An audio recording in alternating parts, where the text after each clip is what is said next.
사랑하고 축복합니다. 오늘 좀 제가 새롭죠? 1년에 딱 한 번 하는 스토리입니다. 가까이 보시면 아시겠지만 어린이가 130명 그려져 있습니다. 어린 아이들 어린이 주일에만 하는 스토리입니다. 물론 선물 받았습니다. 미국 UMC 교회에서 섬길 때에 아이들이 선물해 주었습니다. 그런데 참 무거운 선물입니다. 이거를 오늘 보신 분들이 목사님 멋있어요 라고 말씀하셨는데요, 저는 사실 무겁습니다. 왜냐하면 제가 하고 있는 이 스톨, 이거를 한국어로는 영대라고 하거든요. 이걸 영어로 바꾸면 요크라고 합니다. 한국어로 다시 번역하면 멍에입니다. 즉 아이들이 제게 이거를 선물했다라는 건 이렇게 바꿔서 말할 수 있지 않습니까? 목사님, 저희를 짊어지세요. 이렇게요. 멋집니까? 아이들을 위해서 기도할 수 있는 것이, 그 멍에를 지는 것이 제게 기쁨이요 여러분에게 기쁨 될 줄 믿습니다. 어린이 주일로 함께 예배하게 하신 것, 하나님의 크신 은혜가 있을 테인데, 우리가 다음 세대를 위해서 기도하며 나아갈 때에 하나님은 다음 세대를 통해서 우리보다 더 큰 찬양을 받으실 하나님 되실 줄 믿습니다. 우리 다시 한번 인사했으면 좋겠습니다. 우리 서로 기도합시다, 기도합시다, 이렇게 인사하겠습니다.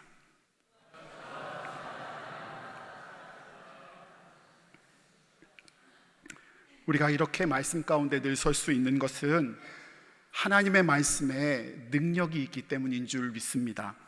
아멘이지요. 하나님의 말씀에 능력이기에, 그래서 우리는 하나님을 믿는다라는 것을 하나님의 말씀의 능력으로 하나님의 자녀된 우리들이 하나님 안에서 변화된다라고 말할 수도 있을 것입니다. 변화되지 않는 신앙인은 그러니 있을 수 없습니다. 그런 의미에서 저는요, 믿음은, 신앙은 변화라고 말하고 싶습니다. 성경을 한번 살펴보십시오.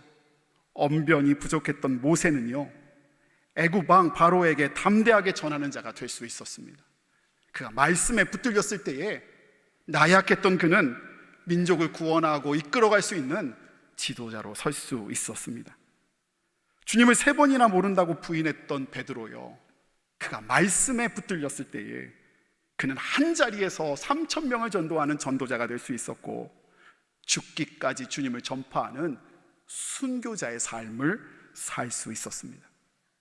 핍박하는 자 사울은요, 주님의 말씀에 붙들렸을 때에요, 십자가만 자랑하며 복음을 전하는 복음 전파자 바울이 될 수 있었습니다. 바라고 원하는 것은 오늘 이 시간 하나님의 말씀에 저와 여러분이 붙들리기를 원합니다. 그 은혜가 이 예배 가운데 충만하시기를 예수님 이름으로 먼저 축원을 드립니다. 근데 맞습니다. 시간이 지나면요, 사람은 변화하기도 하지만 변질되기도 합니다. 믿는 사람도 예외는 아닌 것 같습니다. 그래서 변화했다, 시간이 지나다 도로 원래 그 사람으로 돌아갈 때를 보게 됩니다. 그러나 우리 안에 오늘도 역사하시는 성령 하나님은요, 오늘 우리가 드려지는 말씀과 예배로 우리를 새롭게 하셔서 오늘 우리가 변질을 뛰어넘는 변화로 이끄시는 하나님 되어 주실 줄 믿습니다. 변화, 저희 가까운 사람이 변화한 사람을 봤어요. 다름 아닌 제게 있어서는 제 아버지가 변화하셨습니다. 어린 시절 평생을 주재원으로 늘 다니셨던 아버지가 어느 날 말씀에 붙들려서 변화되셨어요. 성령을 인격적으로 만나신 아버지는요, 정말 갑작스럽게 변화하셨어요. 가장인 아버지께서 변화하기 시작하시니까요, 가족 전체가 변화하더라고요. 그런데 그 변화, 여러 가지 변화가 있었는데 그 첫 번째 변화가 뭐였냐, 다름 아닌 우리 집 가훈이 바뀌었어요. 가훈이 뭔지 아시죠? 원래 우리 집 가훈은요, 정직성실이었어요. 그렇게 생겼죠? 아닌가요? 정직성실이었는데요, 아버지가 혼자 아무도 모르는 사이에 가운을 바꿔버리셨어요. 그러다가 학기 초에 제가 다니던 초등학교에서 가정에 대한 조사를 몇 가지 하면서 조사서를 학부형한테 받아오라고 했는데 아버지가 혼자 가운을 바꿔 적어서 제출하신 거예요. 저희 담임 선생님께서 1번부터 53번까지 순서대로 나와서 자기 집 가운에 대해서 설명하라고 하셨는데 저는 그때 발표하면서 저희 집 가운이 바뀐 걸 알았어요. 그러니까 52명 나머지 학급 친구들에게 바뀐, 전혀 저는 모르는 그 가운을 설명해 줘야만 했습니다. 그때 저희 집 바뀐 가운이 다음과 같습니다. 함께 읽어주시겠습니까? 시작.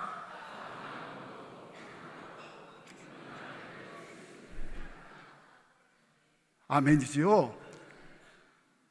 아이고 우리야 지금이 아멘 하는데요, 제 입장을 좀 생각해 보세요. 아무도 모르는 사이에 아버지가 저렇게 가운을 바꿔 놓으셨으니 그거를 친구들한테 저거를 바꿔서 설명해야 되는지 난처하기 그지 없더라고요. 그런데 가운보다 더 큰 변화가 우리 가정 가운데 있었어요. 그것은 다름 아닌 바로 매일 밤 10시에 드리는 가정 예배였어요. 아버지께서 선언하셨어요. 의논하신 거 아니에요. 아버지께서 이렇게 말씀하셨어요. 우리 가정은 매일 정해진 시간에 모여서 예배한다. 여러분 상상이 가세요? 가족이 모여서 매일 정해진 시간에 예배하면 참으로 은혜로워야 하잖아요. 찬송가 559장의 가사처럼 고마워라 임마누엘, 예수만 섬기는 우리지 하면서 활짝 웃고, 그리고 온 가족이 모여서 함께 즐거워하며 주님을 찬양해야 하는 것이 그림이어야 되는데, 사실 죄송하지만 현실은 처음부터 그러지는 않았어요. 왜 그랬냐? 그 이유는 몇 가지가 있는데요, 예배의 낯선 부분이 몇 가지 있었던 거예요. 첫 번째는 찬송가였어요. 예배 때마다 찬송가를 꼭 한 곡 내지 두 곡을 꼭 불렀는데요, 늘 사회를 보시던 저희 아버지는 전설의 그분이었어요. 찬송가 1장부터 찬송가 645장까지 한 음과 박자로 부르실 수 있는 그분, 그 전설의 그분이셨어요. 근데 아버지는 몰라요. 아버지는 비트도 타고 리듬도 타고 다 하신다고 하는데요, 늘 같은 음으로 모든 찬송을 부르세요. 둥글게 앉아서 예배를 드리는데요, 얼마나 그 상황이 웃긴지 몰라요. 그런데 그날 웃기라도 하면 맞은편이 웃는 걸 보고 또 웃으면 웃음이 걷잡을 수 없게 되고, 그날은요 아버지의 설교가 정말 길어지는 거예요. 10시에 시작한 예배는 때론 12시가 넘어서 끝났어요. 두 번째는요, 기도가 참 어색했어요. 기도는 누가 했는 줄 아세요? 여러분 가정 예배 드려보신 분 아시지요? 기도는 주로 어머니가 하세요. 저희도 어머니가 하셨는데, 사실 기도 시간에는 약간의 저희 형제들만의 오락이 있었습니다. 어머니는 아버지가 한음으로 1장부터 545장을 부르시는 분이라고 한다면, 어머니는 어떤 분이시냐? 기도하면서 주여, 아버지, 오 하나님, 이거를 골고루 섞으시면서 기도하시는 분이세요. 있으시죠? 그런데 그때 저희 누나들과 제가 뭘 했냐? 첫째는 주여, 둘째는 아버지, 셋째는 오, 넷째는 하나님, 이렇게 정한 다음에 기도하는 가운데 은혜로 하나님께 기도하는 것이 아니라 이걸 세고 앉았었던 거예요. 그래서 제일 많이 나온 사람이 아버지, 하나님, 오, 주여를 세서 제일 많이 나온 그 사람이 그날 예배 후 간식을 사는 오라 그랬어요. 가장 큰 어색함은 설교 말씀이었어요. 물론 아버지는 아니셨지만 듣고 있는 저희에게 있어서는 설교하시는 아버지의 설교가 매일 말씀 걸어놓고 야단 맞는 느낌이었어요. 혹여나 우리 중 누구라도 하나 말썽을 핀 날이면, 아버지가 퇴근하시고 들어온 날 분위기가 냉랭한 날이면 여지없이 아버지의 설교는 1시간을 넘으셨거든요. 그러던 중 오늘처럼 가정의 달 5월을 맞아서 아버지께서 아주 신박한 제안을 하나 하셨어요. 지난주 은혜 많이 받으셨죠? 우리 이수걸 목사님 설교하셨는데, 저는 설교 안 하고 그렇게 은혜로웠다는 얘기를 많이 들은 건 지난주였던 것 같아요. 근데 저희 아버지가 비슷한 제안을 하신 거예요. 뭐라고 그랬냐면, 가정의 달 5월을 맞이해서 너희 형제들 중에 한 사람이 설교해보라고 제안하셨어요. 자, 여러분, 퀴즈입니다. 누가 설교해야 할까요? 자, 장녀인 첫째 누나, 아니면 당시 학생부 고등부 임원이었던 둘째 누나, 아니면 당시 동네에서 말빨이면 전혀 누구에게도 뒤지지 않는 우리 셋째 누나, 아니면 5학년이지만 4학년이지만 철야 갔다가 졸린 눈을 비비며 목사님이 목사하다님 할 사람 일어나라고 할 때 잠결에 일어났던 막내. 누가 설교해야 하죠? 누구예요? 어쩜 그렇게 잘하세요? 제가 설교했어요. 어떻게 설교했을까요? 저는 아버지, 어머니에게 그리고 형제들에게 보여주고 싶었어요. 짧고 명료한 설교는 늘 은혜롭다는 걸. 아멘이죠. 짧고 명료한 설교, 산박하고 재밌는 설교를 해드리고 싶었어요. 그때나 지금이나요. 보란듯이 원고를 작성하고요, 이 원고에 짧고 명료하게 설교를 준비했습니다. 그날 제가 선택했던 성경 본문 말씀은 바로 에베소서 6장 4절 말씀이었어요. 함께 읽겠습니다. 시작. 또 아비들아, 너희 자녀를 노엽게 하지 말고 오직 주의 교훈과 훈계로 양육하라. 아멘. 어른들이 많아서 그런지 아멘이 안 나와요. 정말 철없지요. 저는 그날 설교 후에 마치 승자라도 된 듯 좋아하고 있었고요. 그런데 참 이상한 건, 좋아하고 있는 저를 향해 부모님은 아무 말씀하지 않으셨고, 오히려 제 편인 줄 알았던 형제들, 누나들은 제게 뱁새 눈을 해가지고 다 같이 째려보고 자기 방으로 들어갔어요. 그때는 그날 제가 그 의미를 미처 깨닫지 못했지만, 오래지 않아 누나들이 왜 째려봤는지, 어머니가 왜 아무 말씀 없으셨는지, 아버지는 왜 굳게 입을 닫으셨는지 깨달을 수 있었어요. 여러분, 다음날 누가 설교하죠? 제가 그걸 까먹었어요. 아버지가 설교하세요. 다음날 아버지가 선택한 성경 말씀이 있으세요.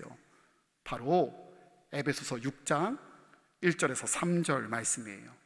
이 말씀도 함께 읽었으면 좋겠어요. 제가 1절, 여러분이 2절, 3절은 같이 읽습니다. 자녀들아, 주 안에서 너희 부모에게 순종하라. 이것이 옳으니라.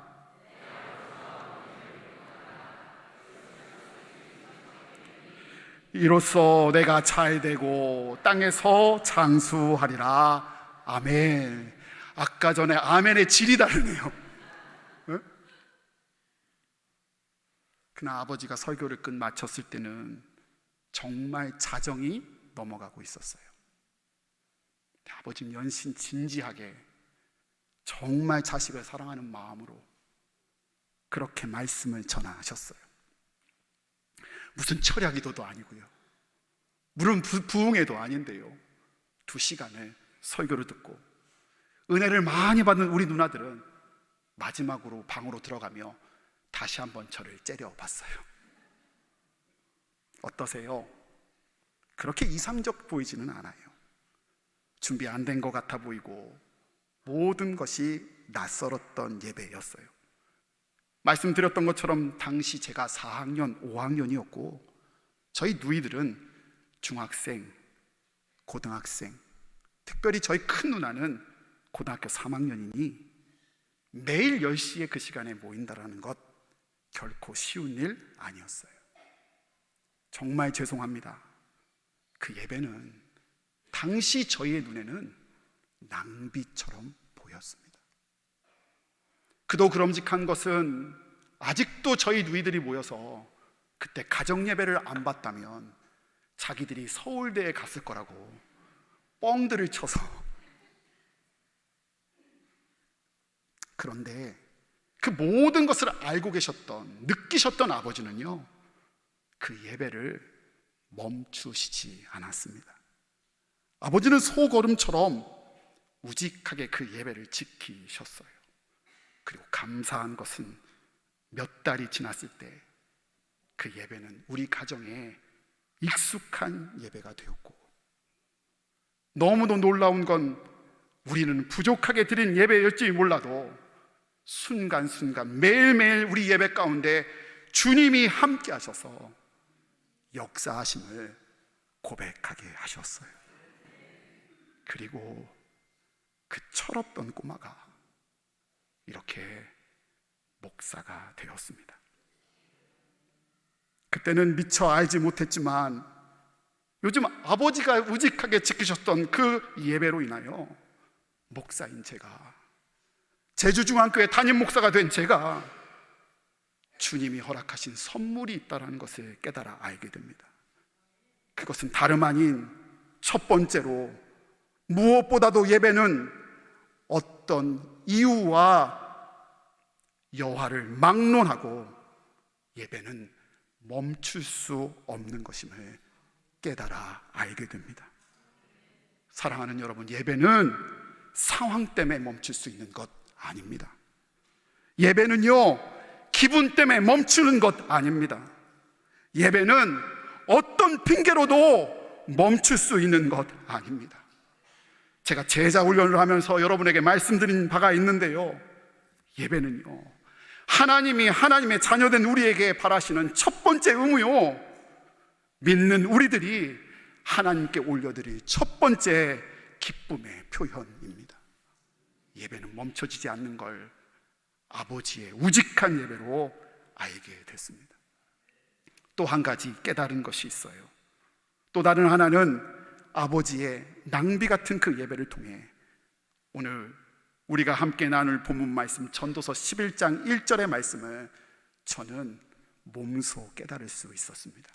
우리 본문 말씀 11장 1절 말씀을 한 목소리로 함께 읽겠습니다. 시작. 너는 내 떡을 물 위에 던져라. 여러 날 후에 도로 찾으리라. 아멘.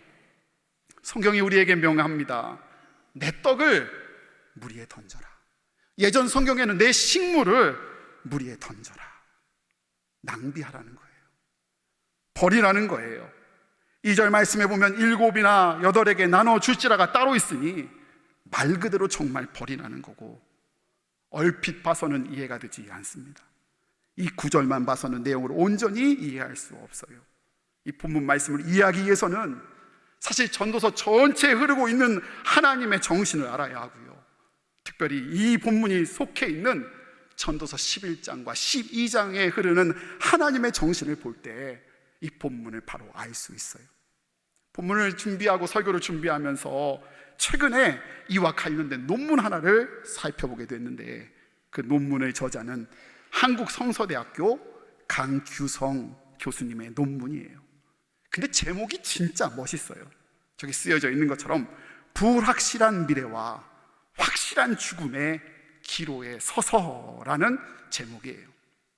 이렇게 제목을 지은 이유는요, 전도서 11장의 내용이 어떤 내용이냐, 우리의 미래와 우리의 인생이 불확실하다는 거예요. 이 불확실함이 확실한 증거라는 거예요. 사랑하는 여러분, 여러분 중에 미래가 확실한 분 계세요? 여러분 중에 여러분의 인생을 확실하다고 자랑하실 수 있는 분 있으신가요? 그 이야기가 전도서 11장 내내 이야기되고 있다는 거예요.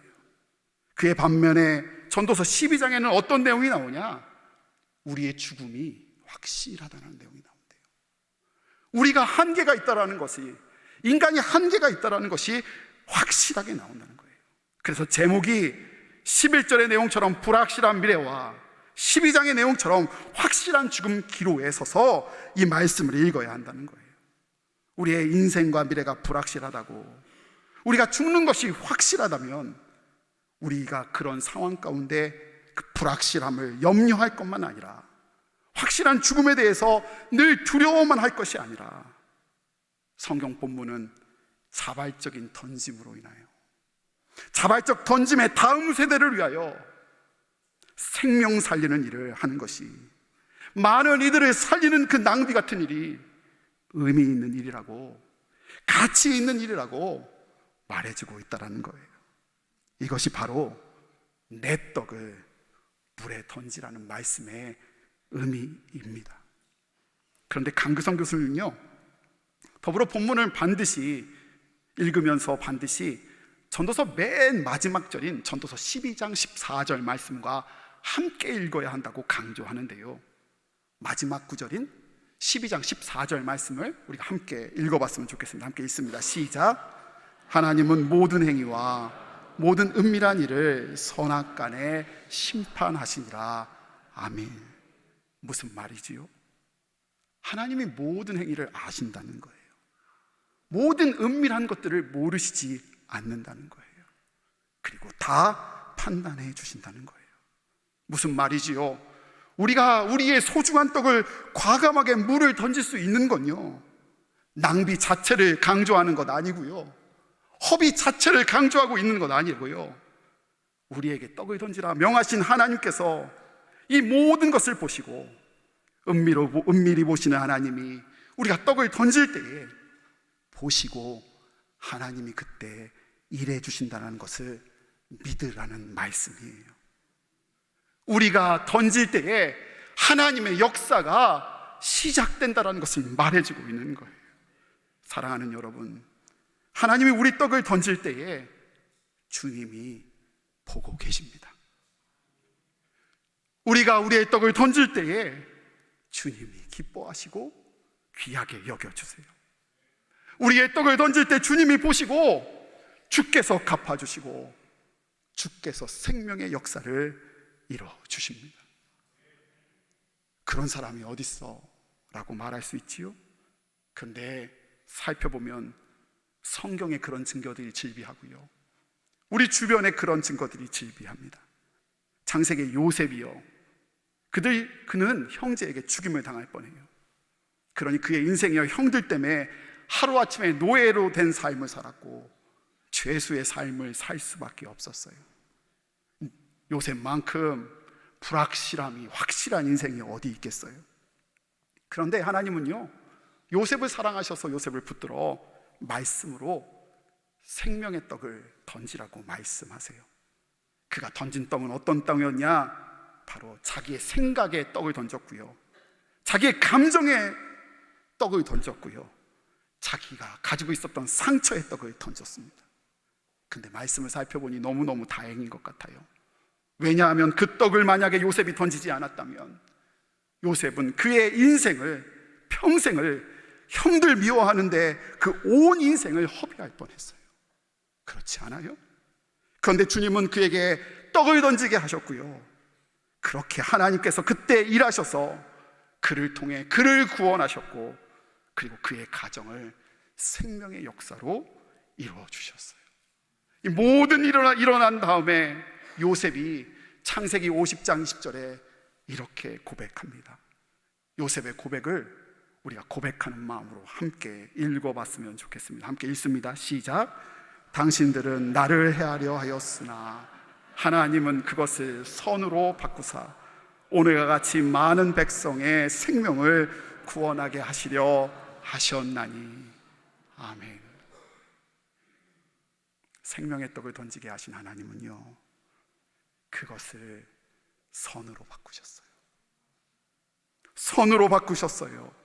그래서 많은 백성을, 그의 가족을 생명으로 바꿔 가셨어요.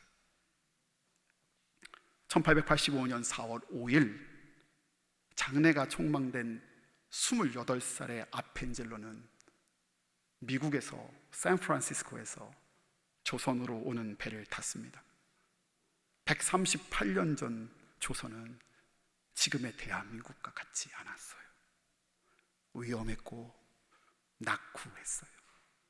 물론 교회도 없었고 믿는 사람도 하나 없었습니다. 그러니 사례비를 줄 사람도 없었고, 목사님 수고한다고, 선교사님 수고한다고 박수 쳐주고 칭찬할 사람도 하나 없었습니다. 그런데 그런 미지의 땅 조선을 향해 그는 주님이 주신 마음 그대로 자기 자신을 생명의 떡으로 던졌습니다. 그의 죽음은 더욱더 안타까워요. 그는 44세라는 젊은 나이에 목포 앞바다에 빠져 죽어가는 한 사람을 구원하다가 아까운 생을 마쳤어요. 한국에 올 때도, 한국에 와서도 철저히 그는 자기네 삶을 온전히 던졌습니다. 그러나 그를 통하여 배제학당이 섰고, 그를 통하여 정동제일교회가 섰고, 그를 통해서 한국감리교회가 섰습니다. 말씀처럼 여러 날 후에 도로 찾게 하신다는 하나님의 말씀을 그가 떡을 던졌을 때 하나님은 이루셨고, 우리는 그 떡을 지금 누리고 있는 겁니다. 무엇보다도 예수님이 그러셨어요. 예수님은 생명의 떡 대신 당신을, 우리를 살리시기 위하여 십자가에 던지셨습니다. 그 주님으로 우리 모두가 구원을 받고 우리가 새 생명을 얻은 줄 믿습니다. 말씀을 준비하는데 갑자기 익숙한 말씀 한 구절이 마음에 붙잡혔습니다. 어저께 말씀 준비하다 사무실을 걸어 잠고, 왜 걸어 잠는지 아시죠? 울 게 뻔해요. 걸어 잠고 기도하면서 말씀을 읽기 시작했어요. 말씀은 요한복음 3장 16절 말씀이에요. 하나님이 세상을 이처럼 사랑하사 독생자를 주셨으니, 하나님이 세상을 이처럼 사랑하사 독생자를 떡을 던졌으니. 계속 이렇게 묵상되는데 제 마음이 주저할 수 없이 참을 수가 없었어요. 그렇게 주님이 떡을 던져주셨기에, 그렇게 떡을, 당신의 떡을 몸소 던져주셨기에 이를 저를 믿는 자마다 멸망하지 않고 우리로 영생을 얻게 하셨더라고요. 사랑하는 제주정의 성도 여러분, 이런 의미에서 제가 어저께 결론 낸 게 하나 있어요. 분명히 깨닫는 게 하나 있어요. 우리 모두는 알던 모르던, 인정하던 인정하진 않던 누군가가 던진 떡으로 인하여 서 있는 존재라는 것을 깨달았어요. 아닌 사람 있나요? 멀리서 찾을 것 없어요. 우리 교회는 어떻게 서 있지요? 우리 가정은 어떻게 서 있지요? 한국 사회는 어떻게 서 있지요? 제주 이 땅은 어떻게 서 있지요? 이름 모를 선배들의 떡을 던짐으로, 그리고 그때 하나님의 역사하심으로 그 은혜로 우리 모두 다 서 있는 사람이에요. 저도 마찬가지 아니에요?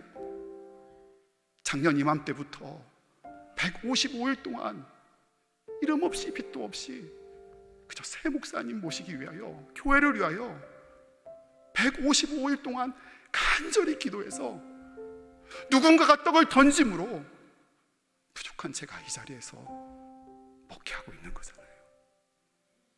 누군가가 다 하나도 빠짐없이 누군가의 던진 떡으로 그렇게 서 있는 거잖아요. 그런데 제주중앙의 성도 여러분, 고백할 게 있어요. 너무 죄송하고 안타까운 것이 있어요. 그렇게 선 전데, 죄송해요, 제가 요즘 점점 똑똑해지고 있어요. 교회가, 성도가 똑똑해지기만 하고 있어요. 자꾸 제 감정만 묵상하고요, 제 상처만 얘기하고요, 제 실력만 얘기해요. 그래서 본문 4절의 말씀처럼 풍세만 살펴보느라, 구름만 살펴보느라, 바꿔마라 상황만 바라보느라, 마음을 제 것만 살펴보느라, 내 위신과 내 자리만 살펴보느라 주님 명하신 떡을 던지지 못하고 지고 있어요. 그것 때문에 섰는데 온전히 주님을 신뢰하지 못하고 있는 거예요. 떡을 던지지 않으니 생명과 생명의 변화가 사라지고 있어요. 여러분, 여러분의 가정에 생명의 역사가 없나요? 여러분 마음에 생명의 역사가 없어요? 우리 교회가 생명의 변화가 없다고 말합니까? 이 땅이, 이 나라가 생명이 없다고 누가 말합니까?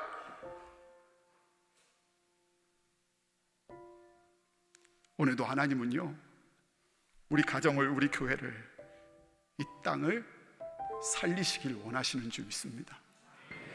이 땅에 생명 주시기를 원하시는 줄 믿습니다. 그래서 그 가정을 위해, 교회를 위해, 이 제주와 나라와 민족을 위하여 오늘도 떡을 던질 사람을 찾고 계시는 줄 믿습니다. 떡을 던집시다. 우리의 기분도 상처도 던집시다. 우리의 계산도 던져 드립시다. 주님께 맡겨 드릴 때에 주님은 반드시 계시며 갚아주시며